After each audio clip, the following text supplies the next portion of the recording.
March 15th, Week of AI by TeacherGoals.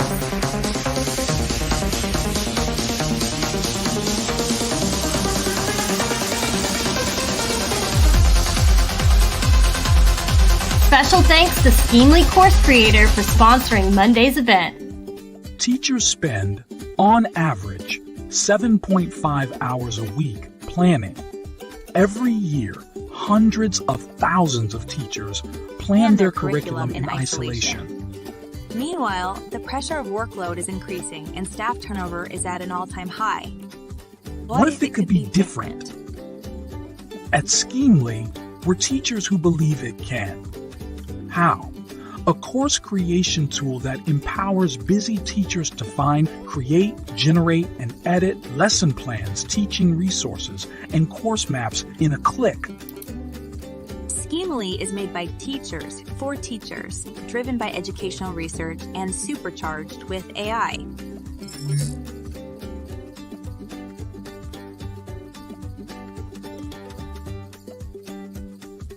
Say goodbye to reinventing the wheel. Say hello to Sundays.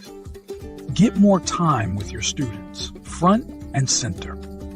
Plan smarter with Schemingly.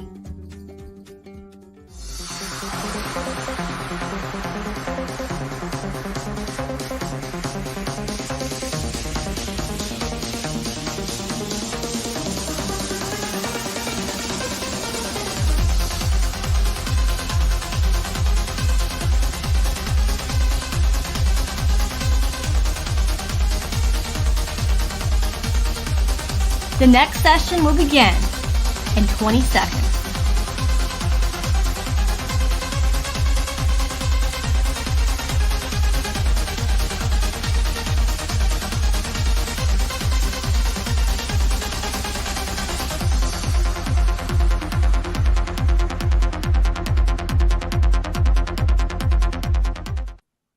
Hi, welcome to day 2 of Week of AI by TeacherGoals. We're excited today because we have an awesome panel that we've assembled of thought leaders and experts, not only in AI, but in education. If you'll go ahead and drop where you are in the chat. Robin, it's great. I'm glad you guys are joining us. Francisco, Charlotte, Jacob, is this going to be recorded? It is recorded. All of our sessions all week long are recorded. They're on all of our social channels. You can go to @TeacherGoals on YouTube and subscribe, and you will not miss another live stream by us. Before we get started, I'm just going to kind of go through some of the content. Our teachers don't get paid enough for their work. That is true. Hello from Essex, UK. MIT has the character lab. They cannot wait to hear about that. So maybe we can sneak that into our conversation. Hello from Athens. Let's go. I like the enthusiasm with all the sparkles. Got to do some jazz hands. We have Kiosha. Let's see. Angela joining us again. I'm glad to see you again on day 2. In New Mexico, teaches 9th grade ELA online. We've got New Zealand in the house. Fred from San Antonio. Robin's from Florida. Christy Thompson from Georgia. Tracy Pitts from North Carolina. Jacob saying AI is super important in teaching right now. It couldn't be more important. And instead of being reactive, we need to be proactive, and we need to definitely be having these discussions. Algeria, more UK. Man, the comments are coming in faster than I can click on them. From Sicily, Rocco, nice of you to join us. So we have a nice global community, a global crowd here. So before I go any further, I'm Amanda Fox. I'm your co-host for the week, and I'm excited to be the moderator on this panel. We're just going to kind of go through, and each of our panelists are going to introduce themselves and kind of give a little bit of their background before we start diving into the discussions and the questions. And also, if you guys have questions as you're tuning in, please sure to drop them in the chat, and we could fold them into this panel discussion. So we're going to start with our special guest and expert from MIT. She is, I'll stop giving your bias so you can give it. Daniella. Hi, Yes, my name is Daniella, and I am a PhD student at the MIT Media Lab. And my work focuses on the societal and ethical implications of AI in the lives of children. And a lot of the ways that I kind of get that work out there is through curricula. So I develop curricula for K-12 students to understand more about the implications of artificial intelligence in their lives.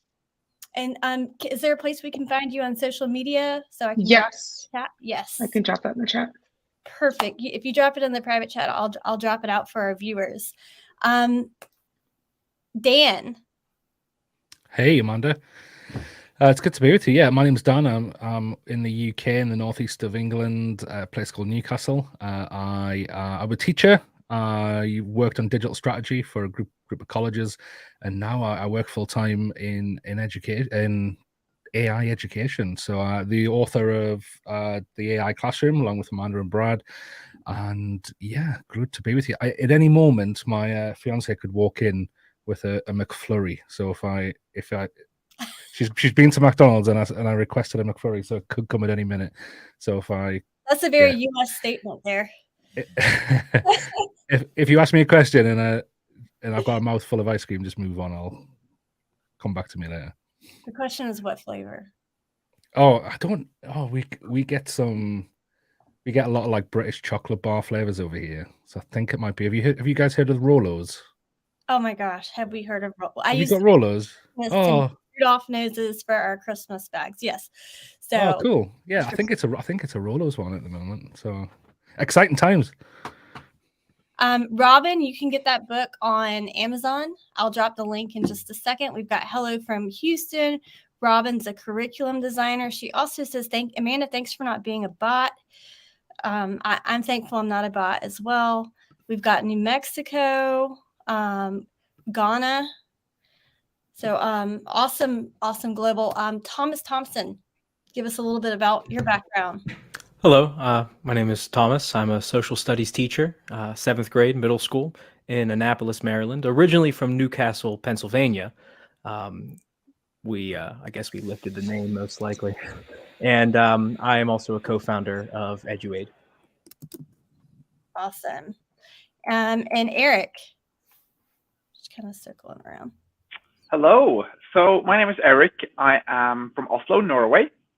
So I'm like Dan from the Europe time zone right now. And I'm a co-founder of Curipod. And so basically I spend all of my day, all my weeks, just thinking about how AI is and will impacting education. And Brad. Hi, I'm Brad Weinstein. I am the founder of TeacherGoals, and I'm so glad to be, part of the Week of AI. I worked with Dan and Amanda on that book you see on the bookshelf up there, and Dan, it's on your bookshelf too, right? I see it up there somewhere. Oh, you're muted, Dan. You're on mute. Hold on. Every time I do that. Yeah, we know AI, but we don't know mute. We're working on it. Yeah. It's actually roller banners, standing banners that you can get for like conferences. Oh, nice. It's a tiny version of a roller banner. Like honestly, it's I didn't even know they existed, and so when I saw it on Vistaprint, I had to have it. Oh, nice. Well, yeah, and we do a lot of work. Once Amanda came on, we have a big ed tech focus as well, but we also publish children's books and other pedagogy books, and a lot of great books already out and coming out soon. We do. All right. So I put together a interactive session, all the questions that we're going to be fielding today with the panel. We're also presenting to you guys watching. We want your input. We want your answers, because while we have one 100% expert in the house, which is Daniella, a lot of us are, we're explorers of AI. Like we just started, Curipod's been around for a while. They were on the forefront of developing AI tools. They've been around for a couple years. So like two true experts in the house. Thomas obviously has an expertise enough to have built Eduaide AI as well. So teachers turn developers, PhD students, and then Dan and Brad, authors of the AI Classroom. So we're using Curipod to kind of share what the questions are going to be. And in order to do this, you guys get to join in this session. So what I'm going to have you guys do. Probably mute it. I'm going to turn. Yeah, I'm going to mute that. Is join the Curipod. If you click the Curie.live link, you can just send it in the comment field. Actually, I can copy it there. I'm going to drop that in the chat, and then you're going to use the pin. If someone wonders what Lusk is, it's the cat of one of our developers.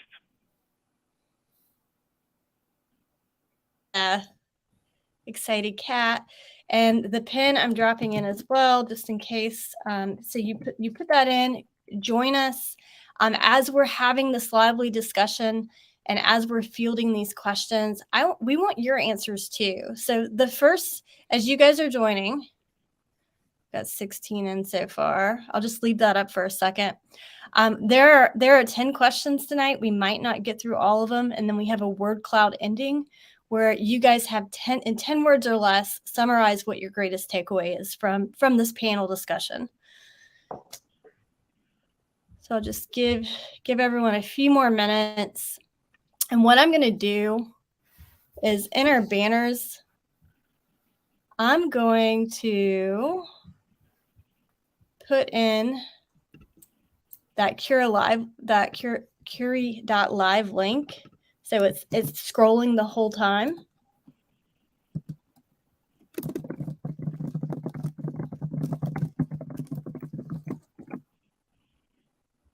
And have it go across the bottom there. So anyone who's joining us can see, and if you get booted out, you can jump back in. So what I'm going to do real quick is go back to our first question. So panelists, if you have played around, hold on. I got ahead of myself here. I tried to scale them and group them in a specific order.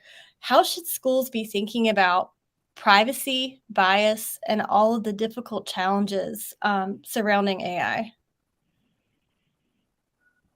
And I'm just going to hit play here. And this is, as we're discussing it, you guys have the opportunity to put in your answers as well. You have 2 minutes. And I'm just going to hide this. I'm going to remove it from the stream so our panelists are taking up the screen. And I'll show that again in a second. So if one of you want to start, how should schools be thinking about privacy, bias, and all of the difficult challenges around AI? I can jump on it, and so in Curipod we work with a lot of schools and districts around this. We launched an accelerator program where we help schools think about this, and I think for us the most important part is that they start thinking about it and learn to think about it, because ChatGPT is new today, Curipod is new, but there will come 100, 200, 500 new AI tools out within the next 10 years. So if we don't learn to kind of do those discussions and think about kind of how do we use this tool and how is it different from how we use this tool, how it is made, if we don't learn to take those discussions kind of and really go through them, then we will not be able to kind of, there will always come tools sidelining us. I agree. Anyone else want to chime in on that?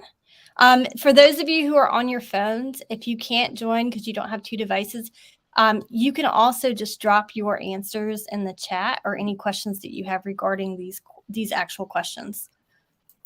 Awesome. I can jump in next.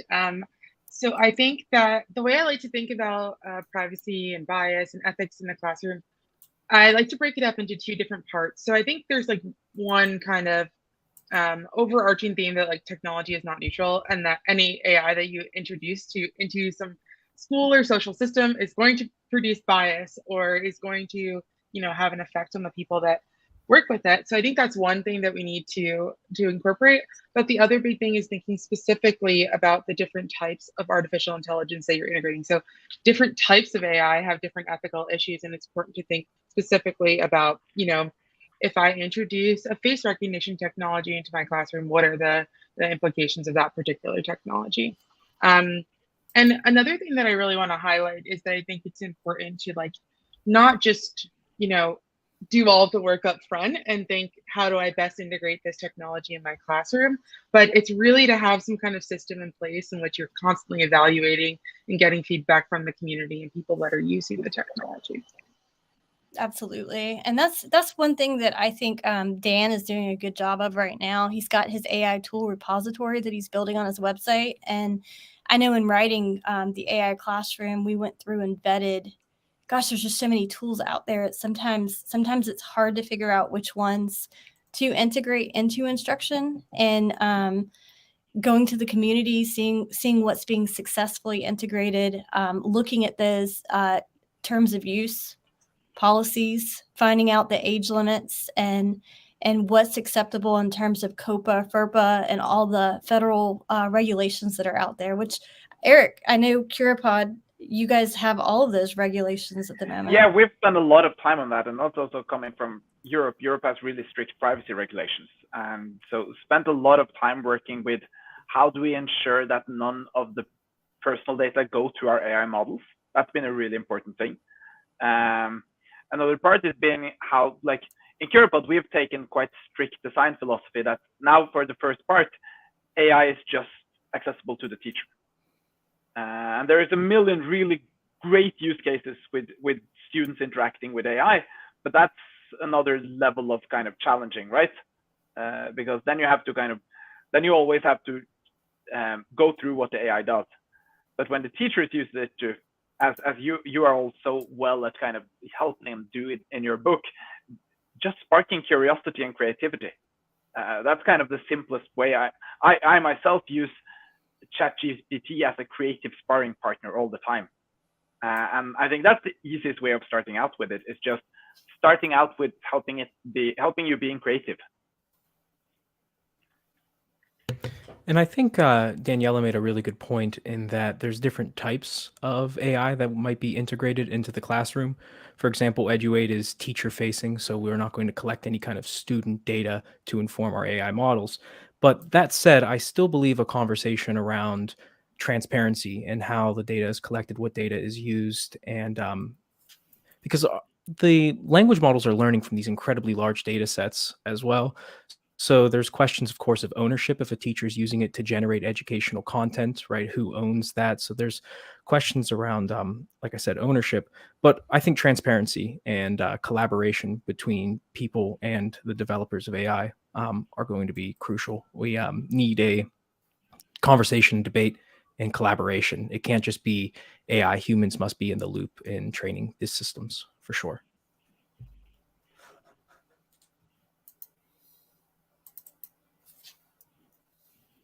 I think you're on mute, Amanda.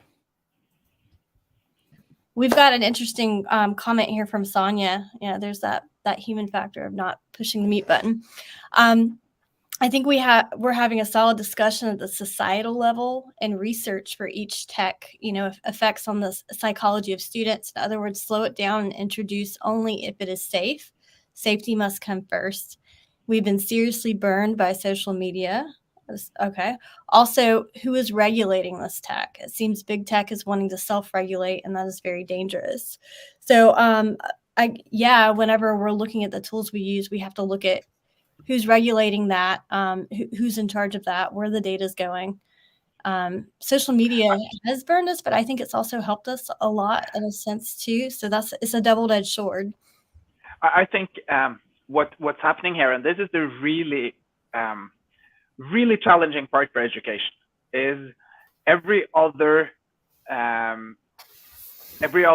working culture in the world can just choose to use it or not use it. Like when I can use ChatGPT, I can choose to use ChatGPT for my job, or I can choose not to do it. But education is in a different perspective, because education can't just say we're not going to touch AI within the next 6 years before we figure out what's happening, because students will be touching AI in their personal life. So, and where do they learn what it is and how to utilize it? Well, it's in school. And that's kind of the really challenging part, is that no matter whether we want or don't want to use AI right now, it's students need to understand what it is, and that gives schools and educators a responsibility. And that's just really hard. It's really challenging. Yeah, I think conversations around AI, we can't stick our heads in the sand like an ostrich. Like we have to set up time to have the conversations around what AI is and how it is impacting society, even from a market standpoint. I know education's always one of the last to adopt, but we can't afford to just ignore. We can't always be reactive. We have to be proactive. And at this point, we are being reactive because AI has been around. ChatGPT's been around since like November, and it's drastically changed the way things are changing, and the way jobs are changing, and we're doing our students a disservice if we refuse to have those conversations. I'm going to bring up some of the responses from our viewers. So how we can give students access in a controlled way while teaching AI literacy in a sensible manner that allows teachers and students to access it and learn from it with appropriate safeguards. So the big thing I see is like safeguards, responsibility, approaching it in regards to privacy and knowing who regulates the information. Thoughts on privacy versus use, be aware of it with arms wide open. The future is now. So I like that. I'm more of a arms wide open, definitely teaching the teachers how to use it so we can then kind of expand it to our students. So we're going to move on to the next question. What are the policy implications of AI in education? And any of you feel free to jump in and kind of take the lead on this one.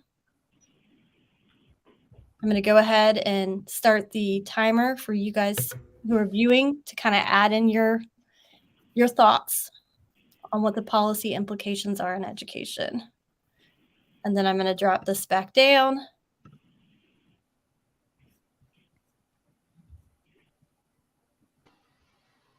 Yeah, I'm happy to go first.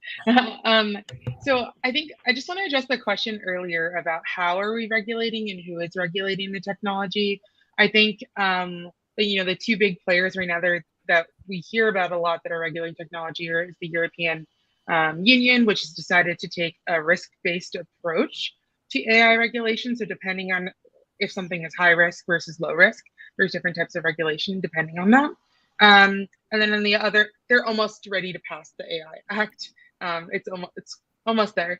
And then in the United States, we have decided to right now, the biggest I think action that we've taken is implementing something called the Blueprint AI Bill of Rights, which basically is kind of guidelines for companies and citizens about what their rights are in terms of artificial intelligence. So I think those are the two big documents that I think we can be looking at and referencing. Now, in terms of within the classroom, let's take ChatGPT, for example. New York Public Schools had decided to, they made that decision as a school district to make sure that students could not access anything from either school devices or anything on school Wi-Fi couldn't be looking at ChatGPT. So that was a school-wide decision. Other schools can make their own decisions. So right now there's it's all over the place. And we don't necessarily have something that is going across districts. However, a school district as big as New York City, might have some kind of, I guess, trickle down effect to the other districts across the country as well. Yeah, so Kimberly says ChatGPT is banned for students, but not teachers in the district. And Daniella, if you'll put in the private chat the two documents you said that we should be looking to kind of act as a guide, or you said the AI bill, is it the AI bill? The AI Act from the European Union. So that will regulate AI in Europe, but it will regulate it probably differently than how it will be regulated in the US. Okay. I think what we see here again is, and I've seen a few people writing in the comment field, and this is of course completely correct, that AI has been around forever, right? AI is not a new thing, as we know, and what's new now is the accessibility of it, which is of course really I understand school districts that opens up for ChatGPT, and I understand school districts that blocks it. There's a lot of logical reasons for both of them. And again, this is why we always need to think kind of what is the AI used for. And that's also how the AI Act in Europe has regulated it. Because let's take an example, for example, using AI to give feedback on the student's work versus using AI to make an assessment of the student's work. They look like the similar act, right? You take student materials, you give it to AI, and AI give it feedback on it. But when you use it to give feedback, you're just saying, I'm using this as a helpful tool to make sure I can give feedback to more of my students faster. The risk is lower. When you use it to assess them, or say like actually set a grade to them, then you're saying, I'm using AI to basically determine the outcome of how the student can do in, like what they can do in life. And that's the discussions we should be having in the use case, because they seem really similar. Both of them take students' output into AI, get feedback, but the implication if the AI makes mistakes is extremely different. And that's, to me at least, I think one of the most important things when we think policy and think rules about AI is thinking about implications. Absolutely. I think something else that we ought to consider when talking about policy implications of AI in education is that while it is important for any policy we develop to address issues of bias, transparency, accountability, privacy, data protection, safety, security, social and economic impacts, of course, and that's a tall order to do, we'd have to, of course, then thinking about what it is that we want to attain by adopting AI into education. Like, what is the purpose of using this technology in an instructional environment? And I think the best way to ascertain that is by giving granular control over how AI is implemented to the people who are going about implementing it, which would be school districts. But of course, if you're going to leave that decision, at least in the US, to individual school districts or states, it's important to then approach it with a set of principles, things that we say, like, we cannot cross these lines, because I'm sorry, I'm laughing at the comment there. The McFlurry has arrived. That's pretty funny. But dark. Yes, but transparency and granular control for users seem crucial. I think what you're touching upon there is super important, because that's to me really interesting discussion is how can we utilize AI in education, because when we start having those discussions, we can start thinking about how to regulate it as well. So getting to some of what our viewers are saying, a lot more research and knowledge gaining are needed before we can make policies more solidified, and we'll keep making revisions. I think we need to start now with these policies. And yes, it should be a living document, something that continually gets edited and revised as we learn more about AI tools that are out there, whether it's teacher facing or student facing, different policies for different audiences, using assessments. I think we have to some policies need to be implemented in order to avoid bias. Like, I think about students submitting college applications. So there is bias that is passed on from the developer to the platform. And then there's also bias in our prompt or our prompting. So that is something that we need to take into consideration. And let's see, policymakers should promote innovation through funding. Man, funding would be great. Courses with high levels of coursework. Policies will need to be proactive rather than reactive, or will risk being left behind. Schools should outline clear policy on AI use, ownership, and plagiarism. And earlier, I saw someone say about intellectual property. When it comes, I know I'm a children's book illustrator and author, and one of the things I see all the time is kids' book illustrators are so angry with Midjourney and AI because of how it was trained, how the data was, or the data that the machines and the bots were trained on. So I know right now the Copyright Office has amended or added a clause for AI-generated art or AI generated text, it has to have some sort of human component to it where the revisions were made.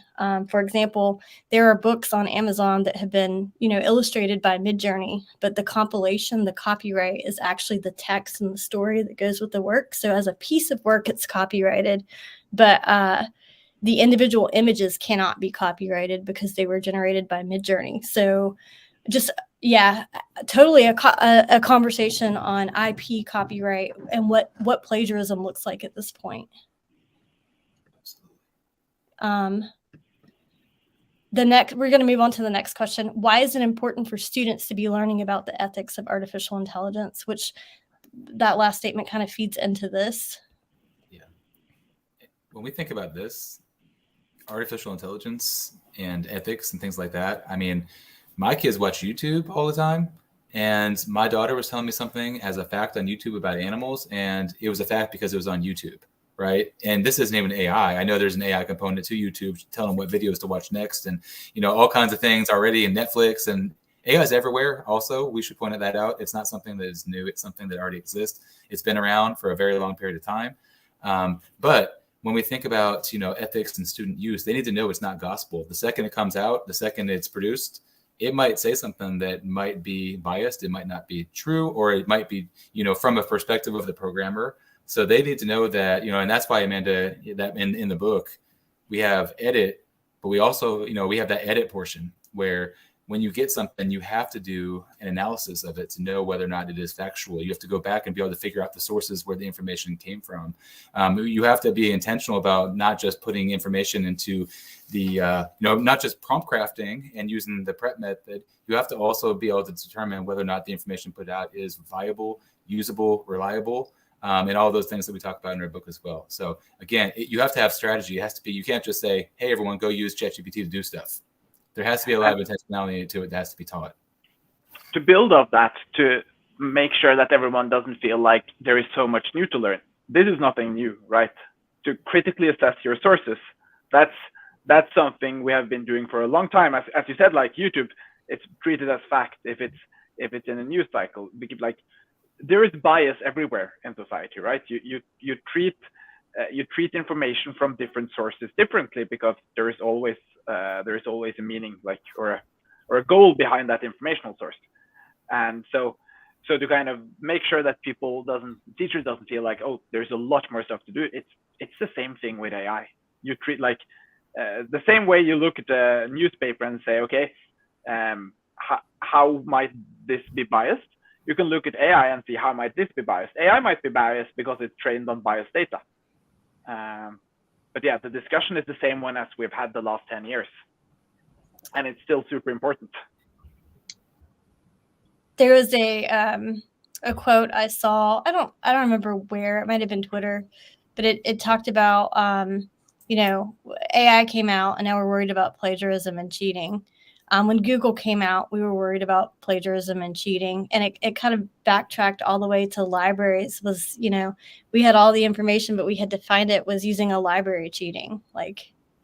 So I guess we have to reevaluate how students are using resources and what those resources are, and define policies around, what plagiarism is in each use case. But then we also have to think about how we're assessing students. Are we focusing on the final product, or are we focusing on the process? I think that's a really important part there. And coming from Norway, we did a big restructure of our educational system around 5 years ago. And the big goal of that was to make it more robust to how the world is. What are we assessing? I think what they built off was they saw that what we are assessing limited the teachers a lot. So it's a lot more structured to assess the process right now, and a lot more, we have a lot of oral exams actually. It's not that common in the rest of the world. But I think what we will see is educational systems slowly forced to change what we are assessing, because as we said, if ChatGPT can get an A on every test, are we testing the right skills? Are those the skills the student needs in the rest of the life? So I think that's something we will see move. It will probably move slow, but it will be moving. Yeah, I think like we're talking a lot about learning ethics for the sake of being like conscientious consumers, being able to like understand the implications of the technology so that you can be a better consumer of the technology. I think that's like certainly one of the more important reasons to teach ethics in education. But I also think it's important, another two reasons. One, students now will become the future designers of these technologies, and it's important that we encourage them to think about the ethical implications of what they create. And also, they're going to have to be citizens in a world powered by AI, and in two ways that they might have to vote on issues relating to AI, and they also it might impact the way that they think about um, uh, democracy or the information that they're getting, or so there's lots of implications both as like a impact on their rights, and also they need to be informed enough to be able to vote on it. And I think so the approach that we've been taking at MIT is to be integrating ethics into every technical lesson. So I went to engineering school, and ethics was like the last course at the end of the semester, or it was a completely separate class altogether. And we really believe that, we learn the engineering design process. So why are we not including ethics at every point in that process? We so have that the same thing kids in kind of grow business up. schools. Yeah. We have the same. We had one ethics course at the end. Yeah. So basically the implications was you do everything else and then you think of ethics, and that's what we need to change, right? Ethics is a part of every decision. It's not, you don't send it out to the ethics departments when you're done with making money or making product, and I think that's why it's so important to discuss it in schools. And I think that concern is only amplified by AI. It's an inherently participatory technology in a degree that's, I think, more tangible than with past technologies, right? You can use social media, you consume the apps, but you yourself are not kind of shaping its use. But with AI, you are able to create and generate things, and you are able to then go back and evaluate what was created, right? A critical evaluation of it. And it's far more responsive than other things previously, right? If I was to say, I just finished reading Silencing the Past by Michel Roof-Trio, and I look at my history textbook and I find that there are portions that are not perhaps giving due justice to an actual side or leaving out sources altogether, right? The textbook itself is not that responsive. I can write a letter to the publisher and I could maybe perhaps make an addendum. But if I am, say, generating content using a large language model, I'm able to in real time say, well, you made a mistake here. And then you can go back and shape it to better fit what we actually know about the topic. Now, of course, on the data sets that they are trained, there might be bias inherent. But I'm afraid that we should also admit that humans, we're also incredibly biased. We're not nearly as rational as we believe we are. And we might kid ourselves and delude ourselves into thinking that we might be more rational than AI, but I'm not sure that'll necessarily be the case in the long term. I take a more, I think, less humanist view on this. We're one level of existence among many. So it's important to consider that while we may see bias in AI, we should also make sure that we're not mistaking a lack more objectivity with just kind of reaffirming our own biases, right? The ways we train these models is going to be incredibly important. So when we're sourcing human feedback, we need to make sure that we're using a representative sample of people who have then a say in, if say generation 1 is better than generation 2 or more accurate, right? We want to make sure that the people who are actually giving that feedback in training are, of course, a representative sample of people. Absolutely. So some of the answers from our viewers, why is it important for students to be learning about ethics? They need to know how to evaluate AI for misinformation, disinformation, and or bias. It will and has impacted their entire lives. I love what Daniella said about, they're going to have to vote on this. So if we're not teaching them ethics, if we're not having these conversations, they're not going to have the knowledge to vote properly. To protect their rights as citizens, and also understand what the conversation is around AI. If I can add to that, that's like, because it's so important, and it shares, AI also shares one similar trait with social media, and that is that everyone gets different information streams, right? That's to, like, I use social media a lot, but to me the one thing that is scary about it is that my Facebook feed has something entirely different than yours. So I don't know what everyone else gets. So there is no way of picking off if someone gets something that might be really crazy. And that's the same thing with AI, right? AI will not give me the same as it gives the rest of you. And that just makes it even more important that students have the skills to assess this, because they get a lot of information that's just for them. Absolutely. That is tailored to them by AI, by algorithms, by their clicking trends and histories. So for those of you just joining in or who have not joined, if you go to Curie.live and join with the PIN 839, you can be part of this conversation. And we're going to go ahead and go to the next question. What are the most important ethical concepts to teach? Do you guys feel like we kind of, well, let's talk about this one. Discuss that one maybe, or no, it's actually Well, I would start by saying that there's many different approaches to understanding ethical challenges and issues, right? You can look at things like consequentialism or deontology, but I think from a perspective of an educator, virtue ethics is an interesting avenue to explore, and the idea of developing a set of principles and ideas for the use of AI.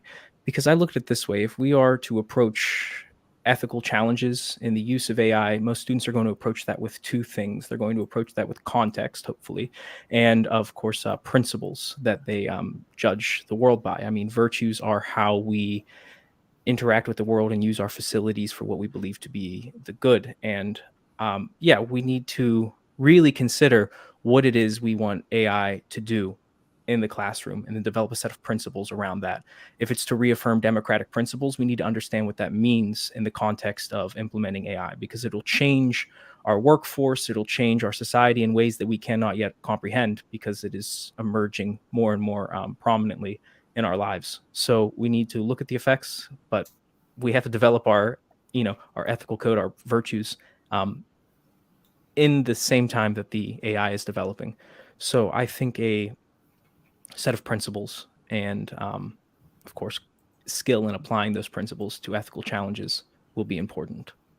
That PIN, Robin, is 839. If you want to join, the PIN is 839.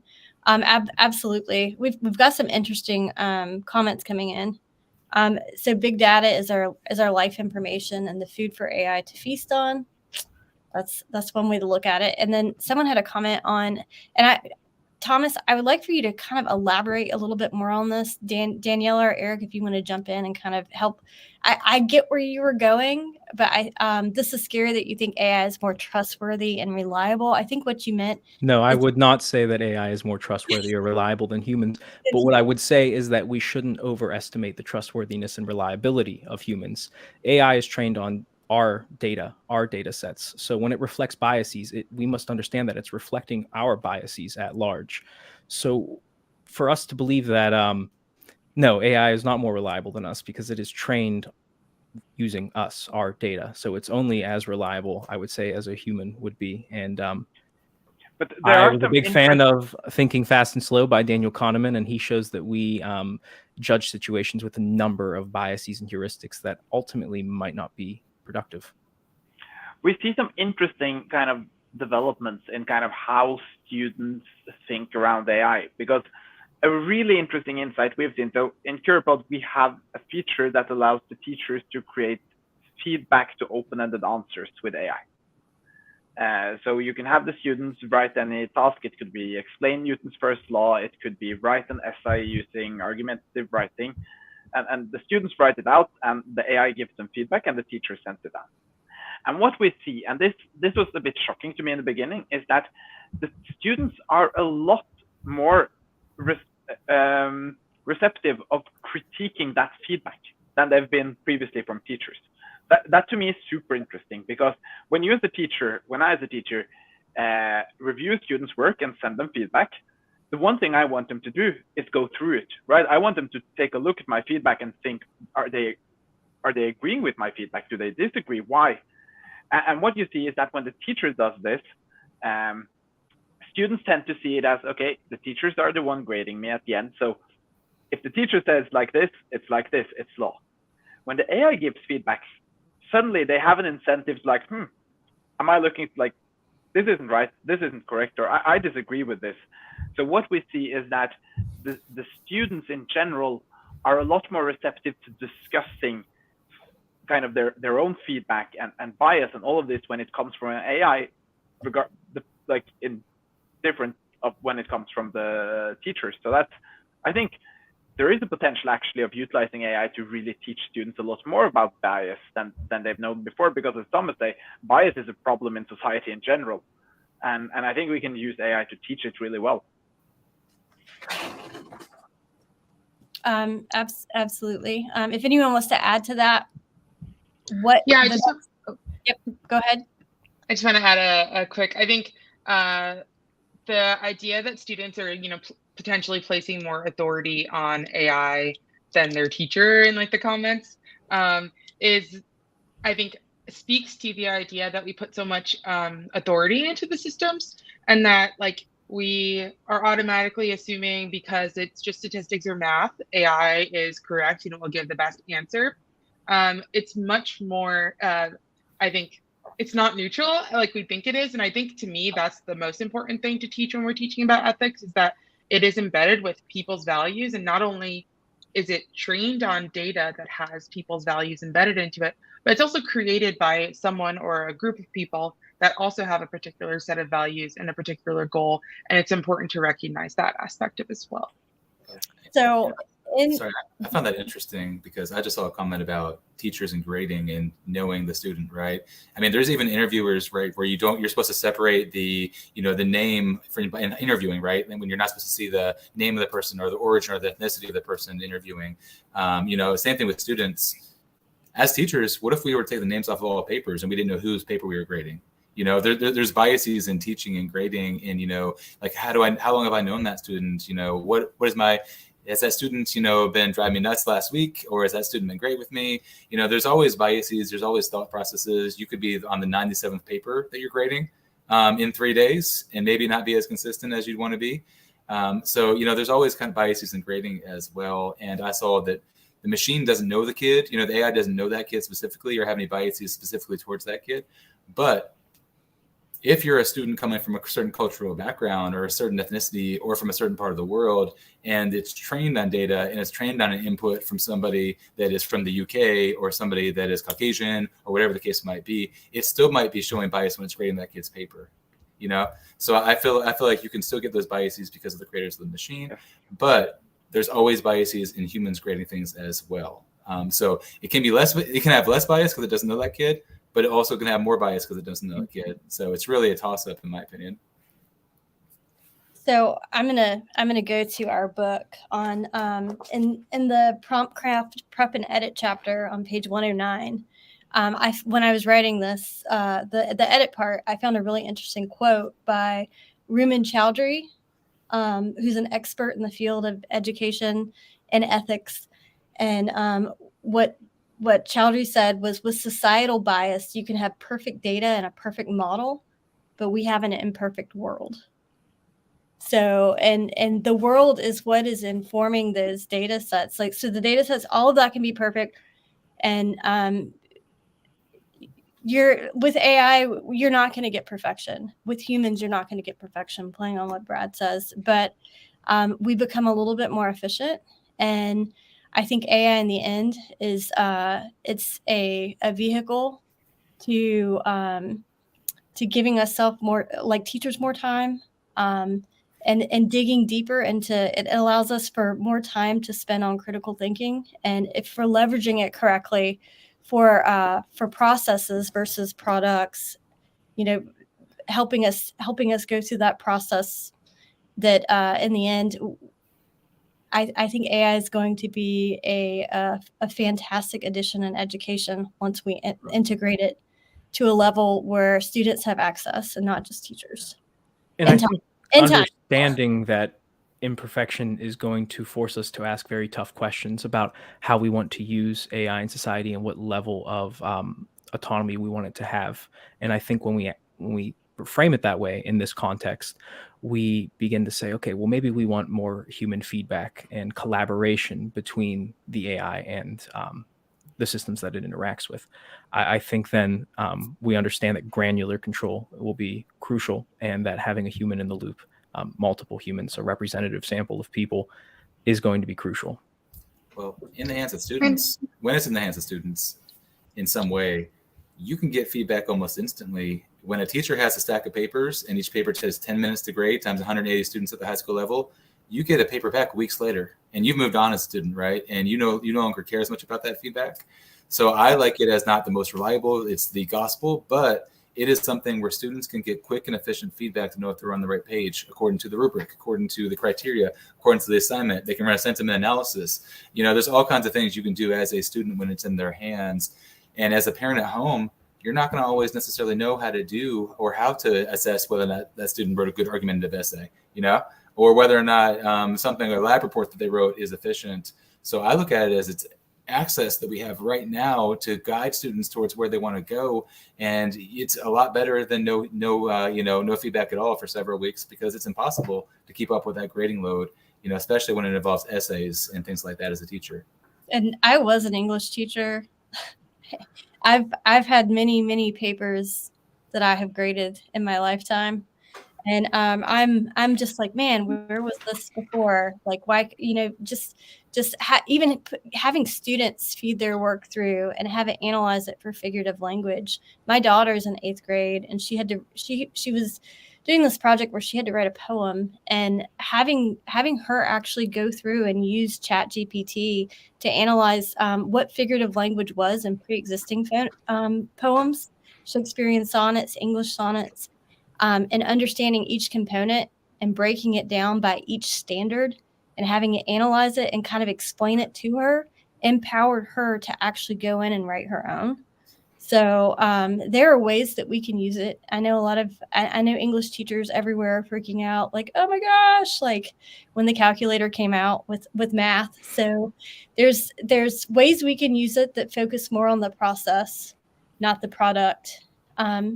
Someone said the other day, if a student doesn't use AI in class because it wasn't allowed, but they skate through college and they end up using it in their job, like that was a missed opportunity to give them access and exposure earlier to where they'd be more prepared for the job that they end up having. Because as students are leaving, K through 12, as they're going into universities, like we just had a comment. Without AI, I would not have done all the quantitative data by hand. Like thinking about data crunching numbers and things that we have to do in terms of even, master's level work, PhD level work, writing dissertations. It gives us a tool to look at things in a different way and a more efficaciously. And then so Dan says, are we looking for perfect, or are we looking for better than we have been?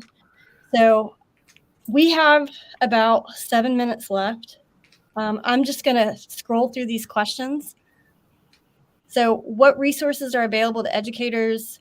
How do you navigate ethical thinking assessments, which I think we kind of covered that. Okay, let's chew on this one. How can schools work with implementing AI now in a structured way? So let's jump from policy and ethics and talk about like what can we be doing now? I think we've highlighted, just as Brad was talking, some of the instructional implications of AI. And again, I'm going to sound like a broken record because I keep going back to developing a set of principles and how we want to use this technology, and then being very discerning in deciding whether or not the use of that technology does in fact reinforce and embody these principles that we've developed. But to Brad's point, I think that AI would be a terrific tool for providing that timely, explicit, and actionable feedback to students, right? There are ways that it can certainly save the time of an educator, but we have to understand that the educator needs to work in collaboration with the AI. Again, very big on giving this granular control over AI outputs to teachers so that they can shape them to fit their specific classroom contexts. Because while the large language models might be great at cobbling together these rather large packages of, say, like reading comprehension assignments in the case of Eduaide, it's up to the teacher then to kind of shape those materials to fit their specific needs. So when we're talking about schools implementing it, I think it's crucial, again, that this needs to be done not at a far removed level from a top-down level. We need to work from a set of shared principles and then kind of build this from people who are going to actually see the instructional implications of the technology, i.e. teachers, I suppose. I want to give schools and districts three concrete tips of how they can be doing it right now. And I think the first one is getting access to PD sessions. Just making sure the staff knows what AI. Get AI PD people. Like, there's a lot of companies like Curipod and other companies working with AI that also offers these types of kind of professional development. And the most important thing there is just make sure that people understand what AI is. The second tip would be listen to your staff. Do one check-in with your whole staff where you just ask them, if we could do one project with AI, what's the problem you want us to solve? And the third thing is try one small project like this.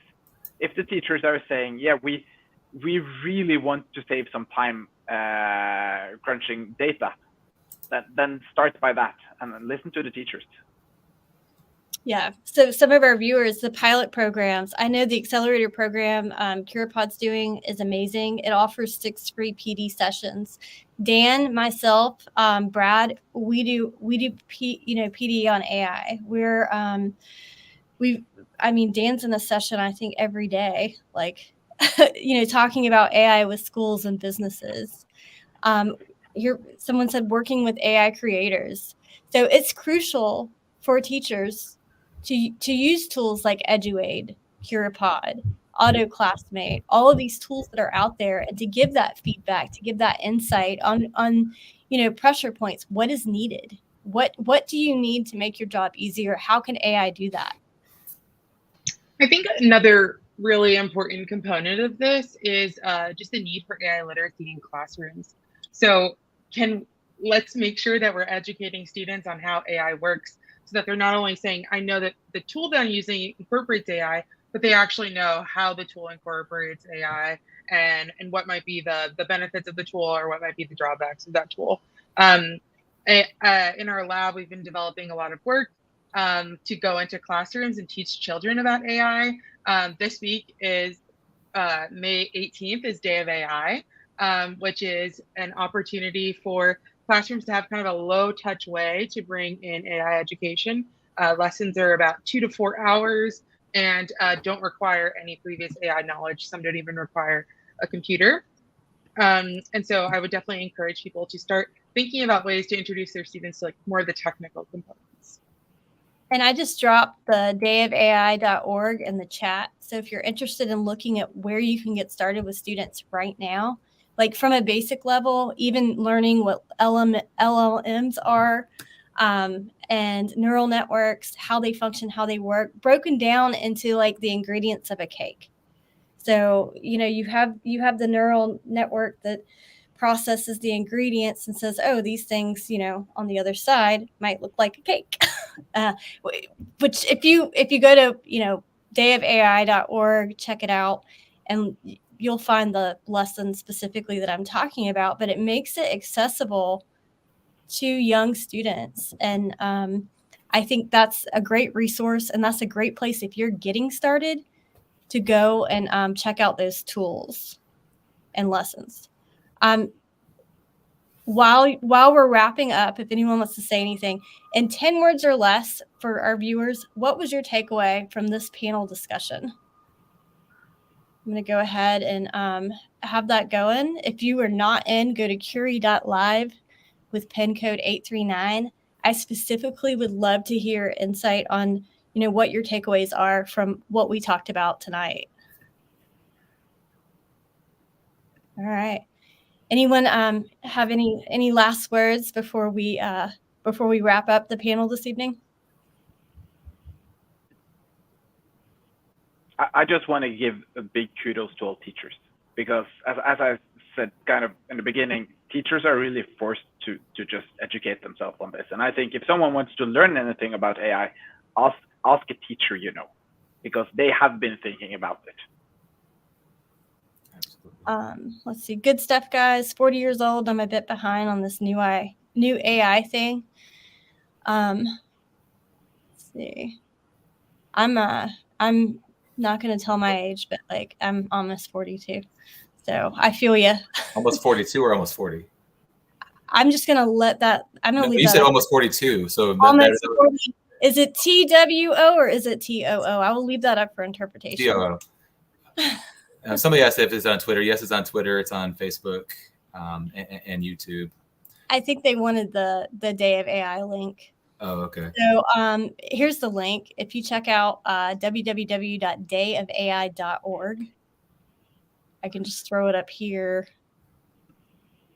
Well, thank you guys. I have to bounce to my next session. I appreciate you guys being willing to come in and discuss some heavy questions and hard questions, and especially some of the questions that were thrown at us by our viewers. I want to thank our viewers for asking these hard questions and listening to, what this panel had to say about it, and also providing your own input as well. Before we leave, we're just going to check out the word cloud, which this is one of my favorite features of Curipod. Happier teacher, don't stop learning, ongoing discussions, watch for bias, evolving, interesting. We need to start a pilot Curipod. I want AC. I'm not sure what that means. I hope it's the accelerator program. Accelerator program. I'll keep my fingers crossed for that. I read it like I want air conditioner because I'm hot right now. Eduaide, my takeaway is I need more. Yeah, 10 question or 10 word limit. Think of ethics. So I'm just going to go ahead and end that lesson. And thank everyone for joining us. Make sure you join our next session, which was supposed to start 2 minutes ago with Schemingly. I'm going to pop over there and jump in now. If you subscribe to TeacherGoals on YouTube, you will not miss another live event that we do. Thank you, guys. Bye. Thank you.